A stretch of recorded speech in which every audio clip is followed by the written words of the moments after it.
आज हम बात करेंगे जेंडर प्रिडिक्शन के बारे में, जिसके थ्रू आपको यह इन्फॉर्मेशन प्राप्त होती है कि होने वाला बच्चा बेबी बॉय होगा या बेबी गर्ल होगा। कुछ फैक्ट ऐसे होते हैं जो आपको 100% बिल्कुल सही जानकारी देते हैं कि होने वाला बच्चा बेबी बॉय होगा या बेबी गर्ल होगा। मेडिकल साइंस के थ्रू जितने टेस्ट होते हैं उसके थ्रू आपको ऐसी जानकारी प्राप्त होती है, लेकिन अधिकांश कंट्रीज़ में यह बताना बैन है, आपको ऐसी इन्फॉर्मेशन नहीं प्राप्त होती।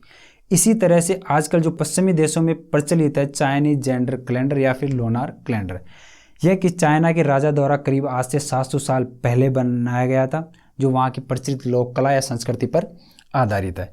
इस कैलेंडर के अंतर्गत आपको एक तरफ महीने और एक तरफ आपकी एज दी होती है। इसमें दो कॉन्सेप्ट काम करते हैं, आपको आपकी एज निकालनी आनी चाहिए और महीने को ध्यान में रखते हुए इसकी गणना की जाती है।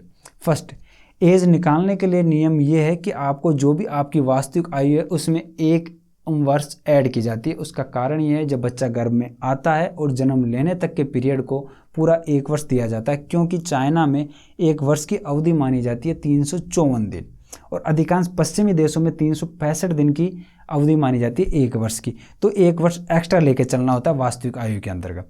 दूसरी तरफ महीने दिए होते हैं जिनके अंतर्गत बेबी बॉय बेबी गर्ल का इंडिकेशन दिया हुआ है।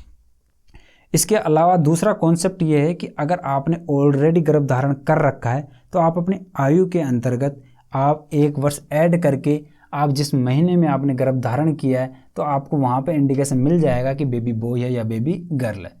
इसी के थ्रू दूसरा कॉन्सेप्ट ये है कि अगर आप गर्भ धारण करना चाहते हो, आप अपने एज में 1 वर्ष ऐड करके अगर आप किस महीने में गर्भ धारण करेंगे तो आपको बेबी बॉय होगा या बेबी गर्ल होगा। ये है लोनार कैलेंडर। मैं आपको एग्जाम्पल के थ्रू बताना चाहूँगा कि जैसे माना आपकी उम्र है 26 साल। 26 साल में आपने अगर महीने के अंदर आपने गर्भ धारण किया तो यहाँ लोनार कैलेंडर के अनुसार आपको इंडिकेशन मिलेगा बेबी बॉय का।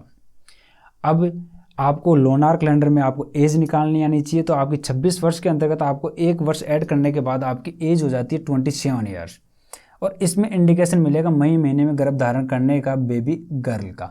तो ये वहाँ की एक प्रचलित कला है जो धीरे धीरे पश्चिमी देशों में भी अब बढ़ रही है। तो ये कोई 100% श्योर नहीं है कि आपको सटीक इन्फॉर्मेशन दे, ये वहाँ की संस्कृति पर आधारित एक कला है जिस पे वहाँ के लोग अधिकांश विश्वास करते हैं।